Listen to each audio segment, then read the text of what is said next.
Most recent news from Satara, Dr. Sampada Munde.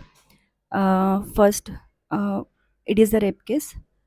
Then she attempted the suicide. ऐसे एक case नहीं है, ऐसे बहुत सारे केस है, like Bangalore case, Orissa case and most famous Kolkata case, RG Kar medical college. Then अपने को ये सुनने मिलता है, and especially the girl child at night time, they should not be allowed to come out in the outside.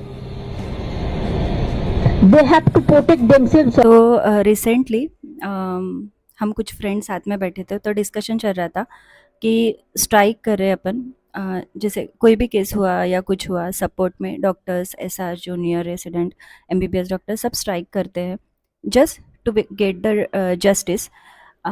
तो मेरा ये कहना था, या हम लोगों का ये कहना था कि इस पे अगर टीचर्स, प्रोफेसर या एचओडी एक दिन भी अगर पार्टिसिपेट करे तो वो रैली, वो स्ट्राइक का इम्पैक्ट कुछ अच्छा होगा या कुछ ज़्यादा होगा। तो तब मुझे एक बात याद आई। जब आरजीकर मेडिकल कॉलेज का केस हुआ था, तब स्ट्राइक नियर अबाउट 10 दिन का कुछ था। तो उस बीच हमारा फीवर ओपीडी वगैरह भी रहता था, उसके लिए मुझे शायद मैम ने बुलाया था। तो जो प्रोफेसर थे वो दोनों लेडीज़ थे, फर्स्ट मैं ये हाईलाइट करना चाहूँगी। और फिर उनका डिस्कशन में चला, यार वो ये हुआ, वो रात में क्यों गई वहाँ पे, क्या ज़रूरत थी 9 से 12, क्योंकि टाइमिंग 11 बजे का था। तो और फिर उनका डिस्कशन कुछ अलग लेवल पे, कि डॉक्टर है, यहाँ पे तो ऐसे ड्रेस पहन के रहते हैं, बाहर कुछ भी पहनते हैं, इनको लड़कों से कैसे बिहेव करना ये नहीं पता, वो नहीं पता। एंड देन मेरा फीवर ओपीडी था, मेरा नाइट ड्यूटी था। तो उन्होंने मेरे को इंस्ट्रक्शन क्या दिया कि नाइट ड्यूटी है, तो मेरे को बोलने लगे तुम्हारा फीवर ओपीडी है, तुम वॉशरूम वगैरह जाना है।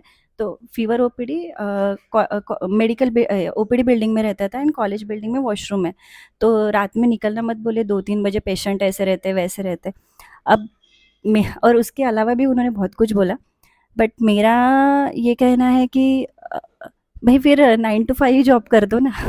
अगर फीमेल डॉक्टर इतनी अनसेफ है, अगर तुम ऐसे चीज़ों पे ऐसे कमेंट करोगे, तो क्या ही कर सकता है कोई। और कपड़ों से या टाइमिंग से सही में इतना फ़र्क पड़ता है। और दूसरी चीज़, लोग बोलते हैं पढ़ लिख लो तो तुम्हारी समझदारी बढ़ती है, तुम ब्रॉड माइंडेड हो तो मैच्योर होते हो। अब ये जो लोग बात कर रहे हैं, ये दोनों, वो एमबीबीएस, एमडी, उसके अलावा उन्होंने 3-4 डिग्रीज़, इतने प्राइजेस एंड ऑल, हर चीज़ है उनके पास। बट सोच देखो, ये जो कमेंट है ना, मैक्सिमम जो फीमेल डॉक्टर्स है वही कर रहे हैं कंपेयर टू मेल डॉक्टर्स। तो बोलते हैं ना, ज़माना चेंज हो गया है, लड़कियों को फ्रीडम है, लड़कियों को ये है वो है, सब ये बोलने की चीज़ें। इंडिया को चेंज होने के लिए और 100 साल बाकी है। Thank you.